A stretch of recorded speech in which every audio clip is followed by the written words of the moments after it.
สวดมนต์เก้าเฮานะมีวัดอยู่มาเข้าวัดเข้าว่าฟังธรรมฟังเทศน์สวดมนต์ถือศีลภาวนาจิตภาวนาใจให้เป็นบุญกุศลเบิกบานจิตใจเบิกบานก็เป็นบุญได้เขาผู้ใดเข้าวัดได้เนี่ยคือว่าสุดยอดอยู่บนใดของบ่แม่ใหญ่ของตาบุคคลใดเข้าวัดฟังธรรมสวดมนต์ภาวนาได้เนี่ยสุดยอดอยู่บนใดของบ่สุดยอดอยู่บนใดเห็นไหม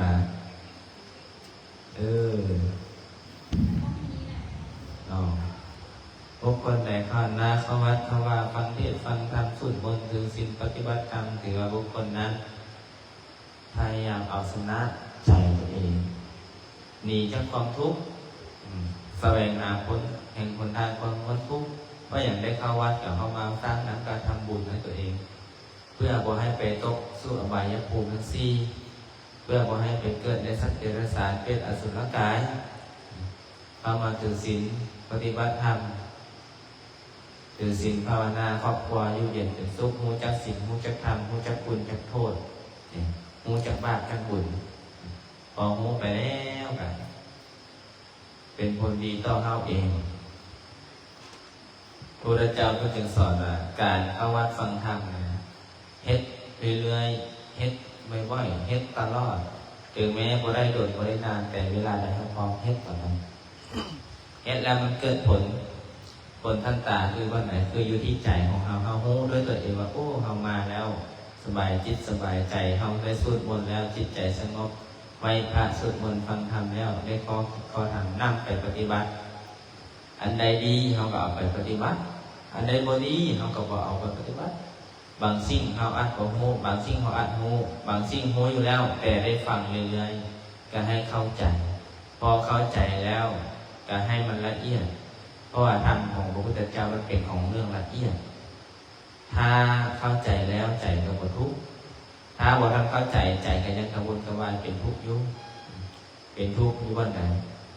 เป็นทุกข์อยู่วันใจของเราเนี่ยยังคิดคะนึงหายังมีบ่วงผูกคอผูกแขนเสื้อผูกคอผูกแขนมีบ่ได้ไปใส่บ่ได้แต่ถ้ามาฝึกมาเนี่ยมาฝึกใจตัวเองให้เข้มแข็งถามว่าทุกคนมีภาระมีหน้าที่ว่ามีหมดมีปัญหามีหมดมีอุปสรรคมีหมดแต่บุคคลใดเอาชนะอุปสรรคปัญหาได้ยืนด้วยลำแข้งของตนเองบุคคลนั้นประเสริฐเป็นผู้ที่มีความเพียรมีความอดทนเป็นคนที่มีความสามารถดีที่สุดก็คือใจอันประเสริฐใจที่ได้ฝึกได้ฝนได้หล่อเล็กมันจะแก่งมันจะกาต้องได้ผ่านเผาแล้วเผาอีกตีแล้วตีอีกมันจึงได้มาเป็นด้ามเป็นมีดเป็นเล็กที่แก่งที่กาที่ทนที่ทานคนจะเก่งจะแก่งจะกาคนที่จะอดจะทนคนที่จะประสบผลสำเร็จใดคนที่จะก้าวผ่านข้ามความทุกข์กองทุกข์ทั้งปวงใดก็ต้องได้ผ่านคือกันก็ว่าบททดสอบของชีวิตคนเฮานี่มีบทในบททดสอบของชีวิตด้านครอบครัวชีวิตด้านการเงินการงานชีวิตด้านสังคมมีหมดสำคัญอยู่ที่วันใดคืออาจารย์ว่าใจเป็นใหญ่ที่สุด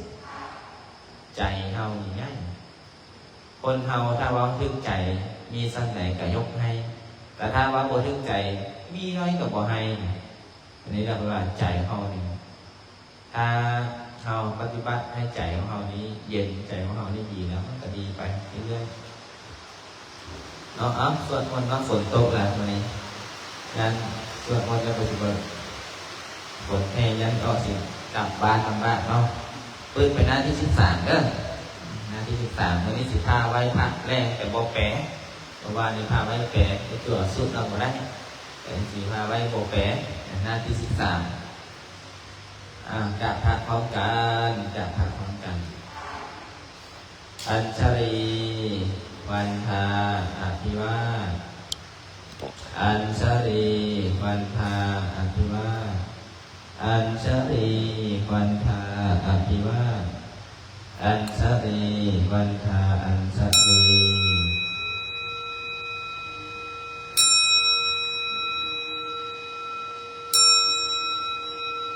อ ญสมนอิมินัสสการเนะตังพุทธังอภิปูชยามะอิมินัสสการเนะตังธัมมังอภิปูชยามะอิมินัสสการเนะตังสังฆังอภิปูชยามะอะระหังสัมมา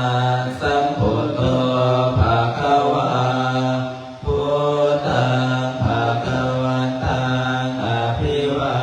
เทมิสวากขาโตภะคะวะตาธัมโมธัมมังนามัสสามิสุปฏิปันโนภะคะวะโตสาวกสังโฆสังฆังนามามินะโมตัสสะภะคะวะโตอะระหะโตสัมมาสัมพุทธัสสะนะโมตัสสะภะคะวะโตอะระหะโตสัมมาสัมพุทธัสสะนะโมตัสสะภะคะวะโตอะระหะโตสัมมาสัมพุทธัสสะสัพเพกาเมจารุเปเทวิสิกรตะเกจันตริเกวิมาเนเอเประเตจักามิเนตะโรวนาคาเนเกภวันตุเกเตโอปัจจยันโยเทวาสารนาวิรัสเมยกันตปนาคาเอตันนาสันติเกยังโอเนวราชนันทาทโวเมสุนันโตนามัตถวานาคาโรยัมปะทันตานามัตถวานาคาโรยัมปะทันตานามัตถวานาคาโรอายัมปะทันตา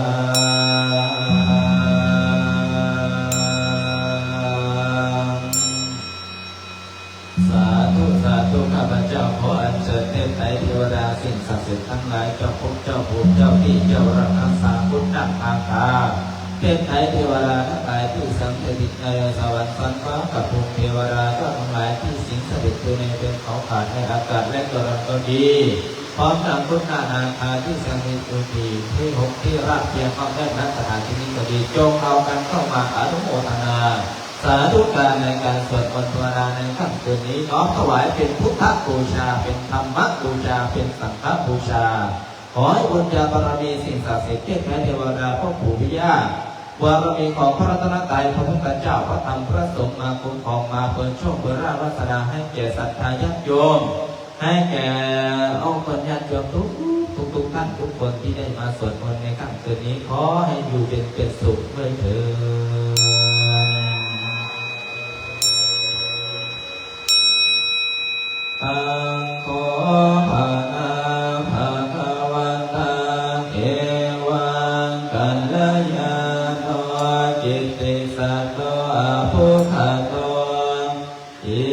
ติปิโสภะคะวะอะระหังสัมมาสัมพุทโธวิสัจรณะสัพพันโนสุขโตโลกวิทู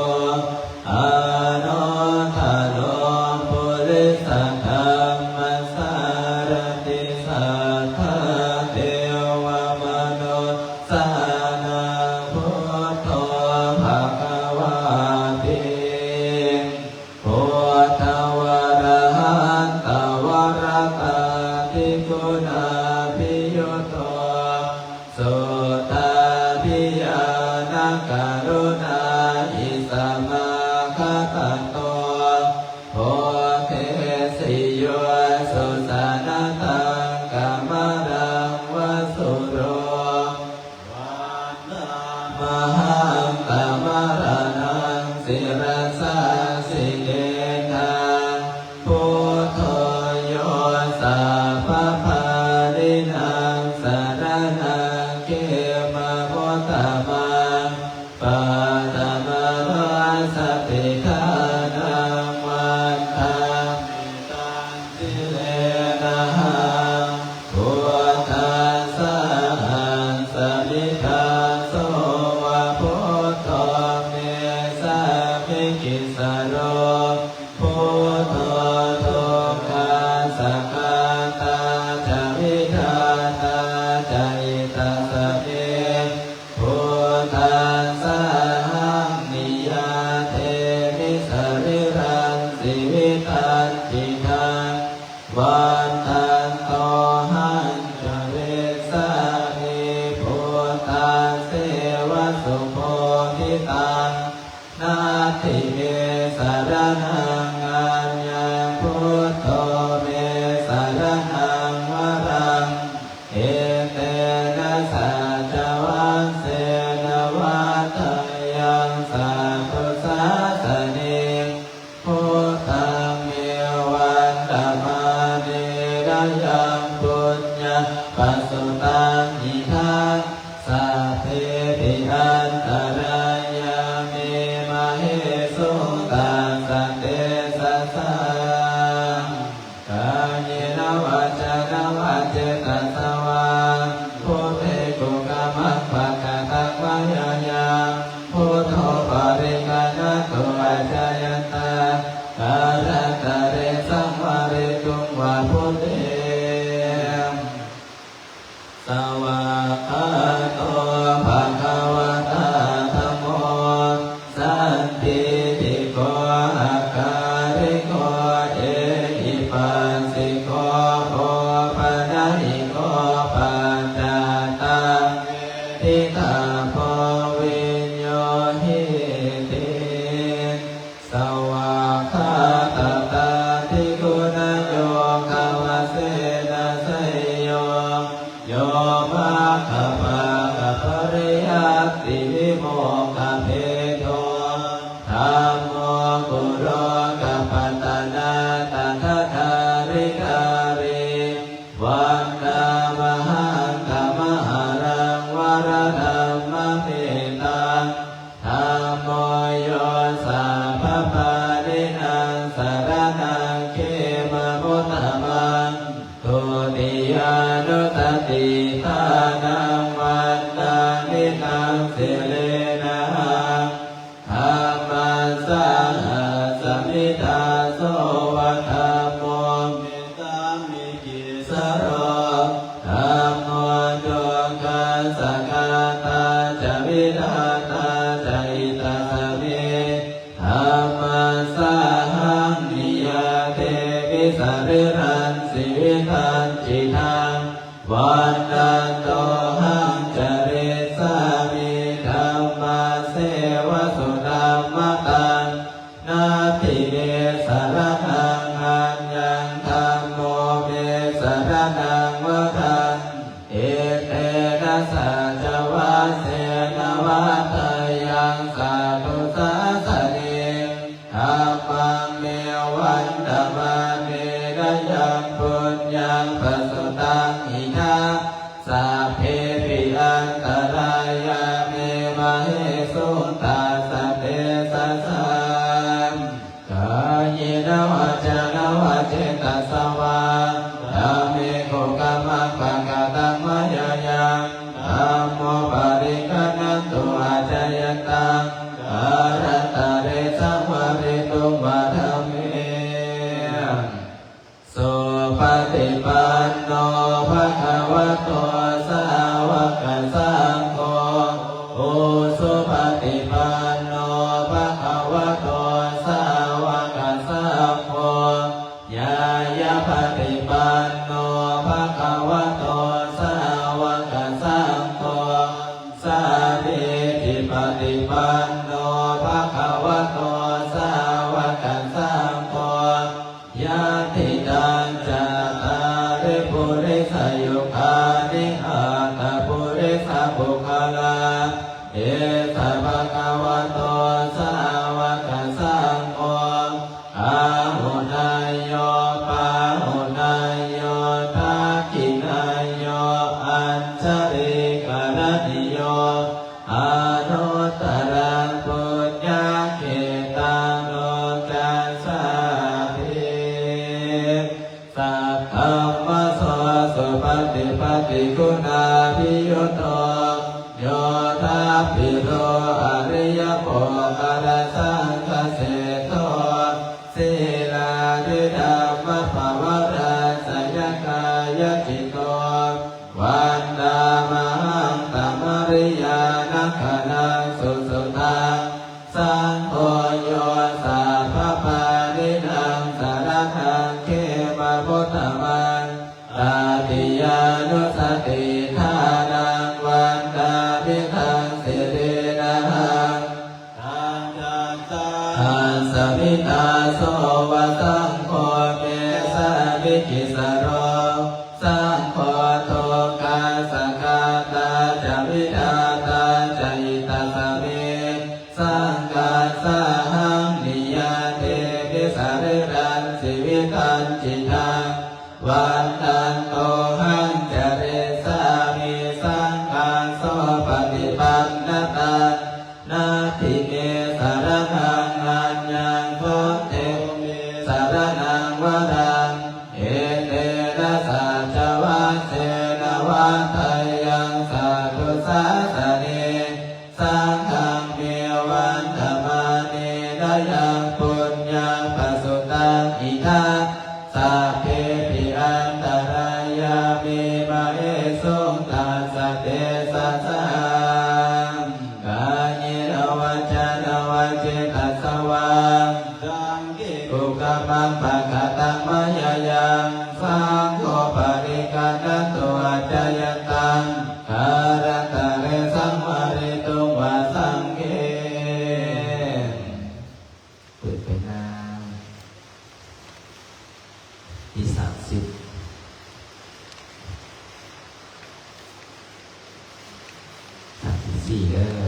สัมภปฏิภปทา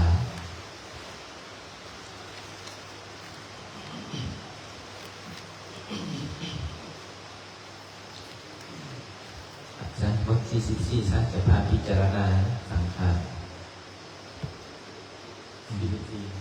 44เปิด44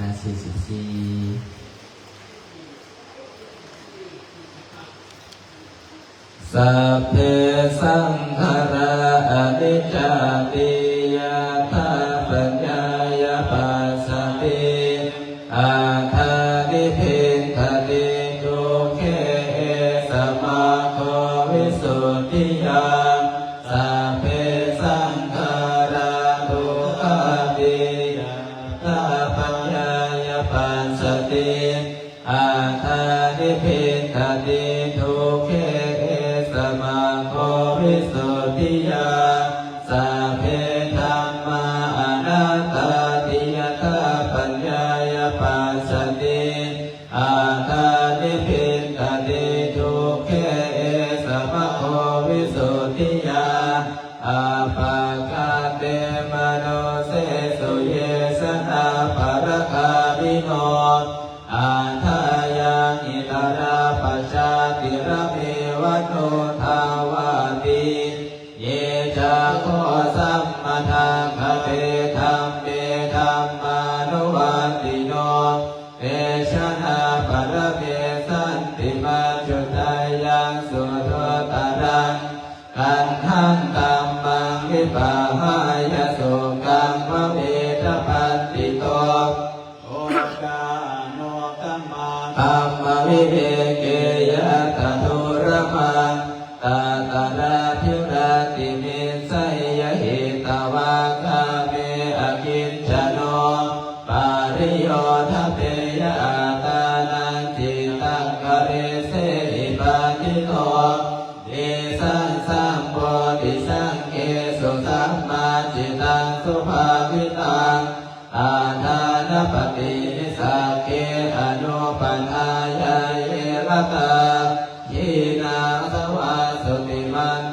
เตโลเกปรินิพุตาติ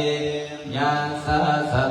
ตถาคเตอาจารสุปาทิติตังสิรัญจยาสกัลลยานังอธิกัลลยานังปัสสังสิตังสังเกปัสสะโทยาสันติอุตุพุทธังจรัสสนัง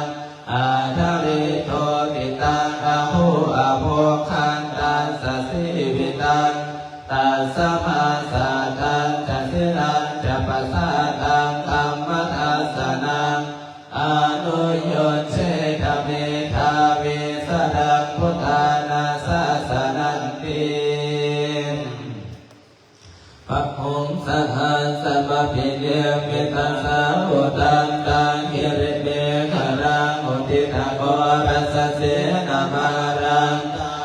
ทิธัมมาวิธินาสิกวามุนินโตตันเตสัสสะภวตุเตสยมังหรานิมาลาติเลกัมมปิโยทิตัสสะภราเตโกรัมปนาลามะกะมะกะมะตาตยาคังกันเตสุตันตวิธินาสิตวามุนินโตตันเตสัสสะภวตุเตสยมังคลานินารังกิเลสสวะลังอภิญาตโพตังทาวังกิจกวัสเนวัตุตานุนันปุเส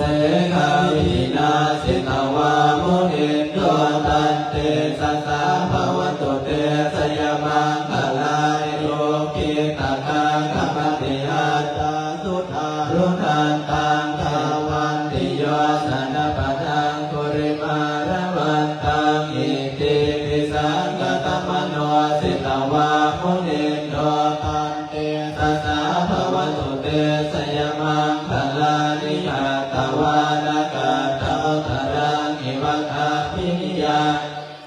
ยาดุทาวจนังสนากายมัจเจสันเตนะโสภวิธินาสิกวามุนินโตตันเตสัสสะสยามังคลานิสัจจังวิหายมติสัจจกวาระเกโตวาทาภิโรภิธรรมนังอธิยาตาพุทธังปัญญาปัจจิปัสสริโตสิตวามุนินโตตันเตสัสสะภวตุเตสยมังคลานิอันโตปนันตพุทธกังมิพุตังมหิเทโมเตนะเทระพุทธเทนะธรรมาปยันโตอิโตปเตสวิธินาสิตวามุนินโตตันเตสัสสะภวตุเตสยมังคลานิโตกา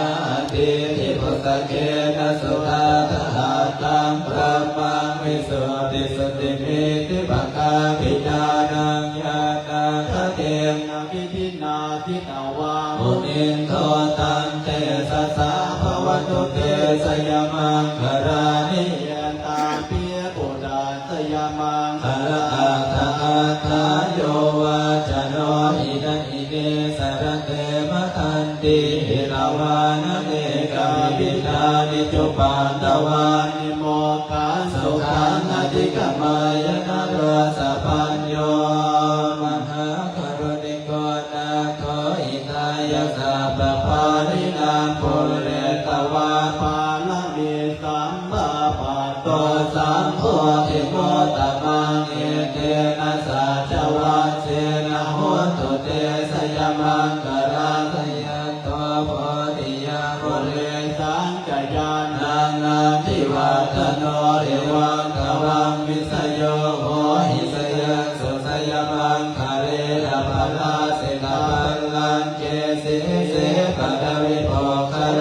อดิติเจตังปะพุทธานังอาคัปปะโตกาลังสุภาปตังสุโหทิตังสุกันโนสมุโหโตจะสุจิตังพระมจาริสุภะกินังกายกรรมังวาจากรรมังภารากินังภารากินังมโนกรรมังภานิพิเตภารากินาภารากินานิกาตวานังปันตเท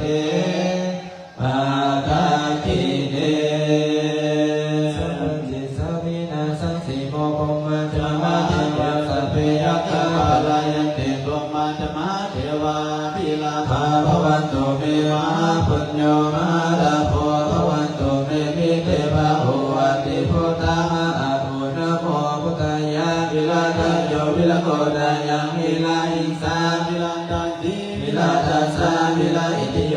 พุทธัสสะมานิมามาพุทธัสสะโสโหสัมปติสามิเพ่งเพ่งมาภาหาเรือเรือสัมปติสามินาสังสิโนพรหมาจมหาเทวาสัพพิจักขาปลายันติพรหมาจมหาเทวาพิลาภาภวันตุเมมหาปุญโญมหาลาโภภวันตุเมวิเตภะหุวัติพุทธะมหาอุณโมพุทธายะวิราชโยวิรโกนายังวิลาหิงสาวิลาทัสสีวิลาทัสสะวิลาอิทิโยพุทธัสสะมานิมามาพุทธัสสะโสโหสัมปติสามิเพ่งเพ่งปาปาเรือเรือสัมปติสามินาสังสีโมพรหมาจมหาเทวาสัพเพยัคฆาปลายันติพรหมาจมหาเทวาพิลาภาภวันตุเมมหาปุญโญมหาลาโภภวันตุเมวิเตภะหุวัติพุทธะมหาอุณโมพุทธายะวิราชโยวิรโกนายังวิลาหิสาวิลาทัสสีวิลาทัสสะวิลาอิทิโยพุทธัสสะมานิมามาพุทธัสสะโสโหสัมปติสามิเพ่งเพ่งมาภา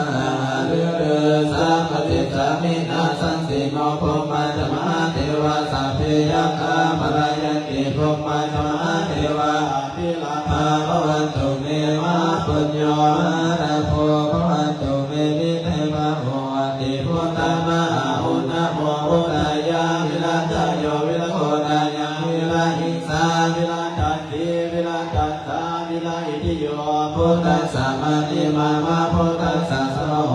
สัมปติสามิเพ่งเพ่งมาภา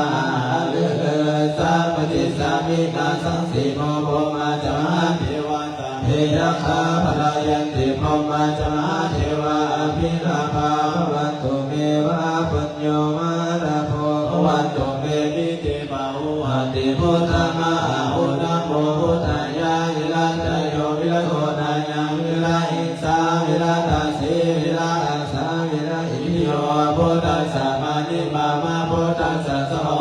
สัมปติสามิเพ่งเพ่งปาปาเรือเรือสัมปติสามินาสังสีโมพรหมาจมหาเทวาสัพเพยัคฆาปลายันติพรหมาจมหาเทวาพิลาภาภวันตุเมมหาปุญโญมหาลาโภภวันตุเมมิเตภะหุวัติพุทธะมหาอุณโมพุทธายะวิราชโยวิรโกนายังวิราหิงสาวิราทัสสีวิราทัสสะวิราอิทิโยพุทธัสสะมานิมามาพุทธัสสะโสโหสัมปติสามิเพ่งเพ่งมาภา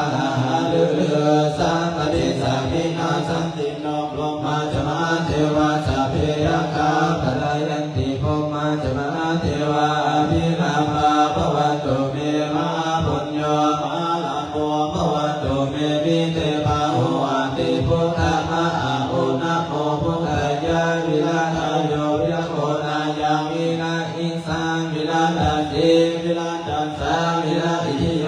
พุทธัสสะมานิมามาพุทธัสสะโสโหสัมปติสามิเพ่งเพ่งปาปาเรือเรือสัมปติสามินาสังสีโนพรหมาจมหาเทวาสัพเพยัคฆาปลายันติพรหมาจมหาเทวาพิลาภาภวันตุเมมหาปุญโญมหาลาโภภวันตุเม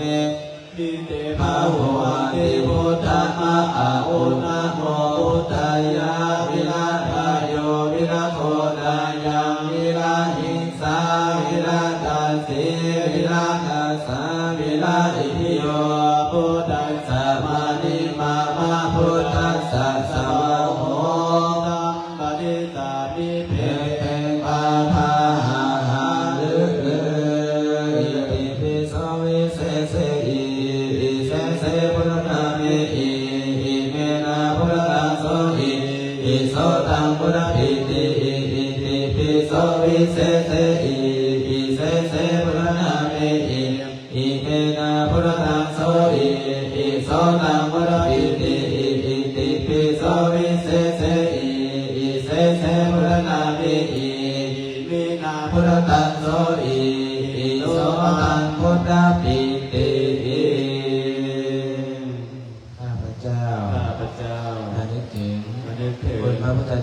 พระพุทธเจ้า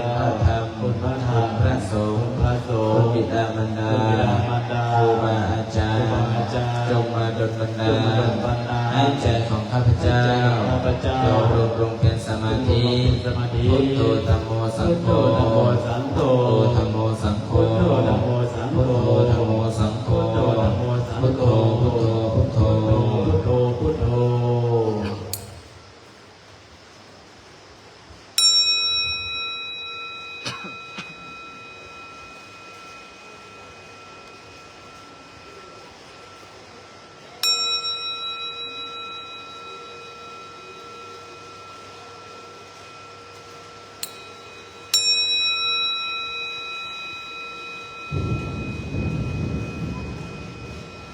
ในสมาธิฟังเสียงฝนตกฟ้าห้องระฆังดัง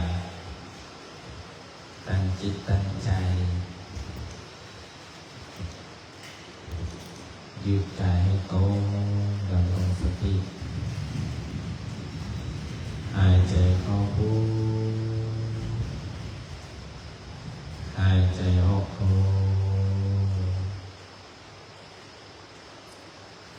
ให้เราระลึกอยู่กับกายกับใจพระพุทธองค์เป็นทรงได้ตรัสธรรมะได้บัญญัติข้อหนึ่งไว้ว่าชีวิตของเราเกิดมานั้นอย่าได้ประมาทภาษาบาลีว่าอัปปมาโทอัปมัตตังปัฏฐังปะมาโทมัจจุโนปัฏฐังอัปปมัตตานะอียันติเอปนัตตายัตถามาตาติคำบาลีนี้พระองค์ทรงได้ตรัสเทศนาไว้เพื่อเป็นเครื่องเตือนสติเพิ่มพูนปัญญาและเป็นแนวทางในการดำเนินชีวิตของสาธุชนทั้งหลายที่ได้มาร่วมสโมสอนปฏิบัติกันอยู่ในสถานที่แห่งนี้ขอความเจริญรุ่งเรืองในธรรมจงมีแก่เจ้าข้าองค์ตนและดวงทุกคนที่มาสวดมนต์ฟังธรรมฟังเทศน์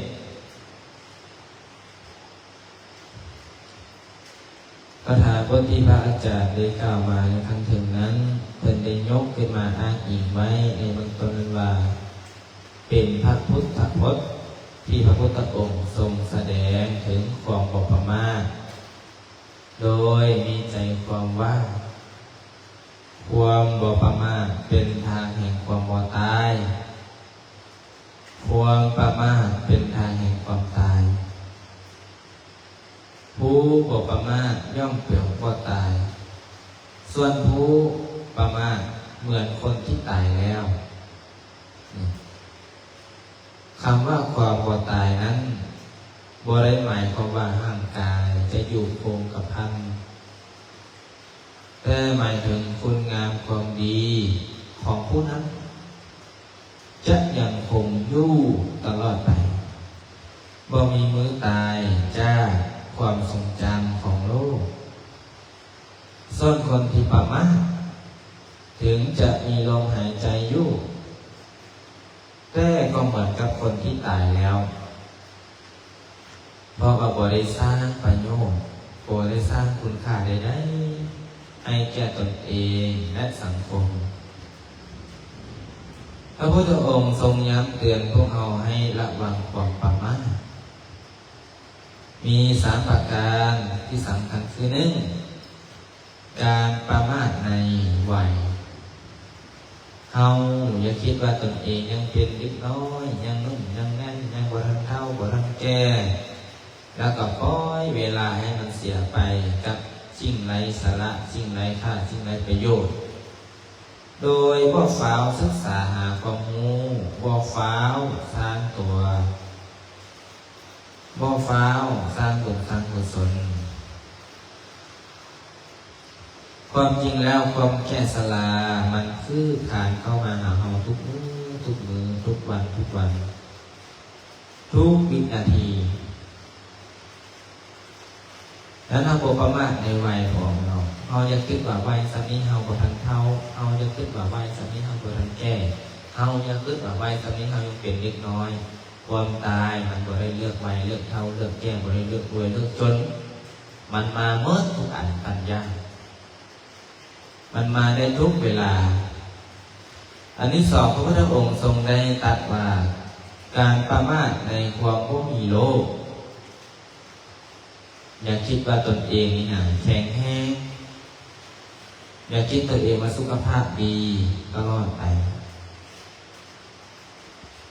อย่าคิดว่าเรานี่จะแข็งแรงตลอดปีตลอดไปแล้วก็ใช้ชีวิตทำลายสุขภาพตนเองเช่นนั้นดื่มสิ่งมึนเมาดื่มสุราสิ่งมึนเมาหรือบ่เบิ่งแยงห่างกายดูแลตนเองเมื่อโรคภัยไข้เจ็บโรคาพยาธิเกิดขึ้นมากับตัวเองแล้วมาเปลี่ยนเปลี่ยนตัวเองแล้วก็อาจจะสายเกินไปที่จะแก้ไขบ่ประมาทในความบ่มีโรคคืออย่าประมาทว่าเฮาสิบ่มีภัยบ่มีโรคเกิดขึ้นร่างกายของเฮานี้เอิ้นว่ามีโรคเป็นธรรมดามีความเจ็บไข้เป็นธรรมดามีความป่วยเป็นไปธรรมดาเฮาอย่าประมาทว่าเฮายังแข็งแรงเฮาอย่าประมาทว่าเฮายังมีสุขภาพดีให้ถนอมรักษาตัวเองรักษาสุขภาพรักษาตัวเองรักษาใจตัวเองรักษากายตัวเองให้ดีอันที่สามพระพุทธองค์เพิ่นได้ตัดไปว่าการประมาทในชีวิตเฮาอย่าคิดว่าเฮาจะมีชีวิตอยู่อีกตนอย่าพัดวันประกันพรุ่งในการเฮ็ดความดีว่าโอ้ไว้แก่ก่อนจะเข้าวัดฟังธรรมไว้เข้าของแก่ก่อนจะเข้าสวดมนต์ปฏิบัติธรรมไว้อายุ60 70ถึงเข้าวัดสวดมนต์อย่าประมาทเด็ดขาดของเมื่อมีเวลาให้เฮาที่เฮ็ดหิดทำเมื่อมีเวลาให้เฮาหิดสาหิดสาเมื่อมีเวลาให้เฮาหิดคว้าไว้เอาสร้างบุญกุศลไว้สะสมไว้ฝึกจิตฝึกใจเข้าวัดฟังธรรมปฏิบัติศีลปฏิบัติธรรมคือศีลให้บริสุทธิ์ผุดผ่องให้ถึงพร้อมด้วยศีลให้ถึงพร้อมด้วยปัญญาความตายนั้นมันบรินัดหมายว่ามันจะเลือกอายุสั้นอายุยาวอายุน้อยอายุหนุ่มมันมาได้ทุกเวลาทุกนาทีนั้นพระพุทธองค์ทรงพระพุทธองค์เพิ่งจึงประทานปัสสิมาโอวาทว่าอายะธรรมาสังขาราอัปปมาเทนะสัมปเทถาแปลว่าสังขารทั้งหลายมีความเสื่อมไปเป็นธรรมดาท่านทั้งหลายจงยังประโยชน์แก่ตนและประโยชน์แก่ท่านให้ถึงพร้อมด้วยความบ่ประมาทเถิด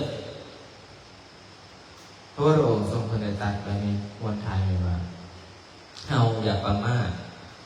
จงสร้างประโยชน์ให้แก่ตนและผู้อื่นให้ถึงพร้อมเมื่อมีโอกาสเมื่อมีเวลาให้มีสติในการเว้าสิ่งที่ทำลายผู้อื่นและตนเองโปรสร้างความเดือดร้อนให้กับผู้อื่นและตนเองมีสติในการเฮ็ดการทำว่าทำในสิ่งที่ผิดศีลธรรมและผิดกฎหมายใบเมืองมีสติในการคิดบ่คิดโลภโลภะบ่คิดพยาบาทบ่หายภัยเมื่อเฮาดำรงชีวิตอยู่ด้วยความบ่ประมาทชีวิตก็จะมีแต่ความเจริญรุ่งเรืองครอบครัวจะมีความสุขสังคมจะมีความสงบร่มเย็นเฮายังมีลมหายใจยังมีโอกาสยังมีเวลาถือว่าเฮานี่เป็นผู้มีบุญสุดได้เข้ามาวัดได้เข้ามาพบพระพุทธศาสนาได้มาพบคำสอนของพระพุทธเจ้าได้เข้ามาบวชถือศีลฟังธรรมปฏิบัติเฮานี่เป็นผู้มีบุญมากเฮานี่เป็นผู้มีบุญหลายเปรียบเสมือนเต่าตาบอดมนุษย์เฮาเนี่ยเกิดมาหาโอกาสได้ยากเปรียบเสมือนเต่าตาบอดที่ล่องลอยอยู่ในมหาสมุทรทั้ง400 ปีจิ้งพั่วหัวพุทธหัวขึ้นมาบาดหนึ่งโดยที่มีทรายผู้หนึ่งทิ้งแอกไม้ไผ่ มีหูน้อยๆลงไปในมหาสมุทรจี้มหาสมุทรล่องลอยไปตามกระแสน้ำพัดไปมา100 ปีนั้นเต้าตัวนั้นจึงพุทธหัวขึ้นมาเท่านั้นโอกาสเต้าตัวนั้นจะได้แย่หัวเข้าอยู่ในเอกไม้ไผ่นั้นเปี้ยเสมือนคนเฮาเนี่ยที่ได้เกิดขึ้นมาในยากสันไหนขึ้นแม่จุเจ้าขึ้นของแม่100 ปีเต้าตาบอดจับมันสิอยู่ใจใดมุ่งใดมหาสมุทรง่ายบ่ง่ายกับตาบอกไม้ไผ่นั้นน้อยกว่าน้อยล่องลอยไปตามมหาสมุทรจักกี่ปีจักกี่กระแสเวลาผ่านไปจักกี่นาทีกี่ชั่วโมงกี่มื้อกี่วันกว่าเต้าตัวนั้นจะพุทธหัวขึ้นมาอยู่นะเมื่อเราได้มีโอกาสได้เกิดมาแล้วได้มาสร้างบุญครับเมื่อมีเวลาให้พากันให้ความดีไว้เมื่อมีโอกาสให้สร้างคนดีไว้สร้างความดีอยู่บนไหนทานคำว่าทานเนี่ยบ่ได้หมายเขาว่าทานทรัพย์สมบัติเงินทองทานจิตทานใจทานศีลทานธรรมทานธรรมะทานข้อคิดทานกำลังใจทานเพื่อทานเองโดยการสร้างบุญด้วยการบำเพ็ญทานทานคือการเสียสละของเราคือฝึกเป็นคนมีความเสียสละรักความตนีในใจฝึกตนเองให้มีความเสียสละรักความตนีในใจบ่เป็นคนที่เดียวเป็นคนที่มีความเอื้อเพื่อแผ่การรักษาศีลเนี่ยศีลเกิดจากการที่เราภาวนามาเพื่อรักษาบ่แม่นให้ศีลรักษาเฮาเป็นผู้รักษาศีลข้อ 1ข้อ 2ข้อ 3ข้อ 4ข้อ 5มี5ข้อที่เราต้องรักษาเอาไว้ถือว่าเป็นคนที่มีศีลมีธรรมศีลนั้นจะเกิดขึ้นจากใจผู้ที่ปฏิบัติบุคคลใดถือเอาแล้วปฏิบัติเอาแล้วย่อมเกิดผลย่อมเกิดมรรคเกิดผลติดตามมาทีหลังอันสุดท้ายก็คือภาวนาใจของเรานี่แหละพระพุทธองค์เพิ่งสอนให้ภาวนาใจของเราเองเอาชนะใจของตนเองบ่ให้มันไปคิดโลภโกรธหลงเครื่องผู้ใดบ่ให้ไปคิดอิจฉาอิจอาฆาตแค้นเบียดเบียนผู้อื่นถ้าจะสู้กับใจตนเองจะเอาชนะใจตนเองเพราะว่าใจตนเองนั่นแหละเป็นศัตรูที่ยิ่งใหญ่หากเอาชนะใจตนเองได้แล้วเปรียบเสมือนชนะคนทั้งโลกชนะคนทั้งโลกยังบ่เท่าชนะใจตนเองพระองค์เพิ่งจึงได้ตรัสว่าใช้ชีวิตให้คุ้มค่าอย่าได้ใช้ชีวิตประมาทเมื่อมีโอกาสเกิดมาเป็นมนุษย์แล้วให้หูจักศีลหูจักธรรมหูจักคุณหูจักโทษหูจักบุญจักโทษจะได้มีฮิริโอตตัปปะความละอายต่อบาปเพราะว่าอยู่ที่รับที่แจ้งว่าสถานที่ใดมีความละอายต่ออกุศลที่เกิดขึ้นในจิตของเราเมื่อเราฝึกสมาธิฝึกสติฝึกจิตแล้วมันย่อมหูเท่าทันความคิดเหล่านั้นที่เป็นบ้าเขาย่อมบอกจิตให้เกิดขึ้นในสมองว่าให้พูดขึ้นมาในจิตของเราระลึกลมเข้าระลึกลมออกเบื้องใจเบื้องกายเบื้องสติเบื้องพิจารณาเบื้องสังขารมันจะได้เป็นจิตใจที่เบิกบานจิตใจที่เป็นบุญเป็นกุศล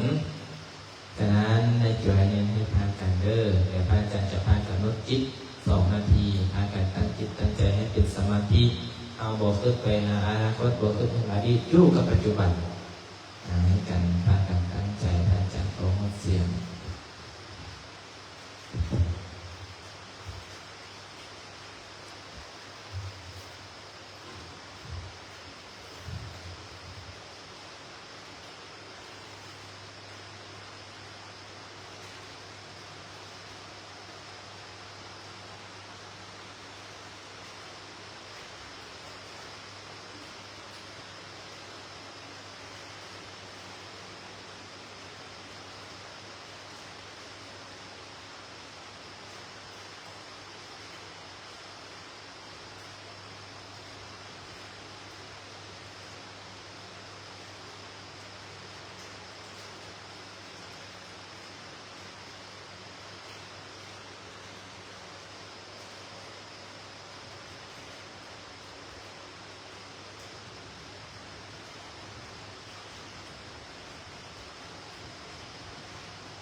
นะพ่อลูก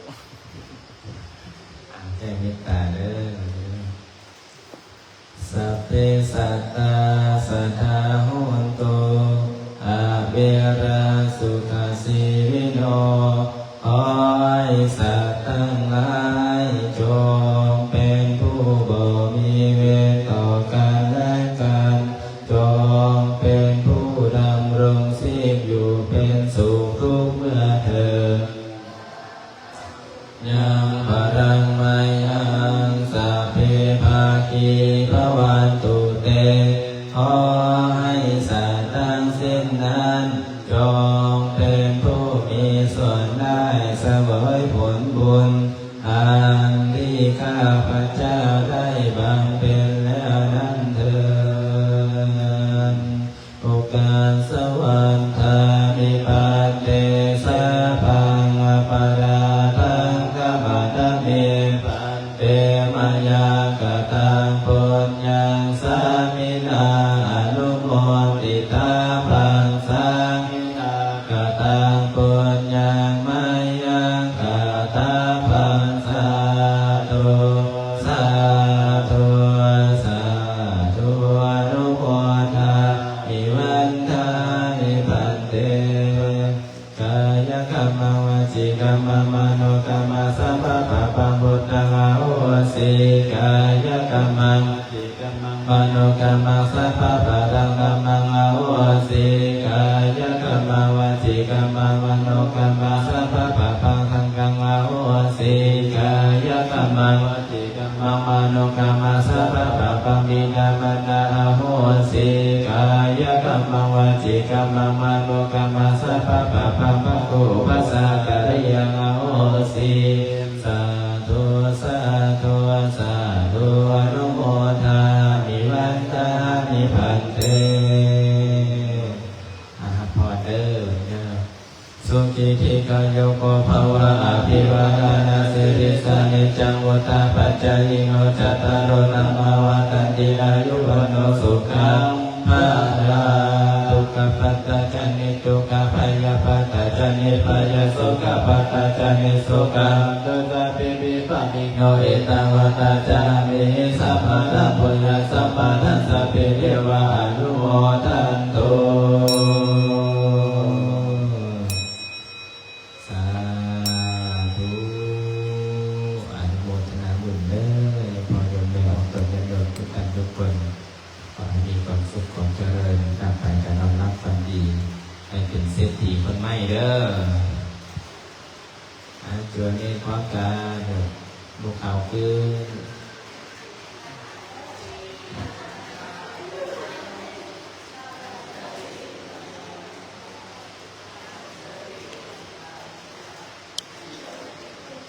นี่ดวงตาลื่นพร้อมกันอ้อไป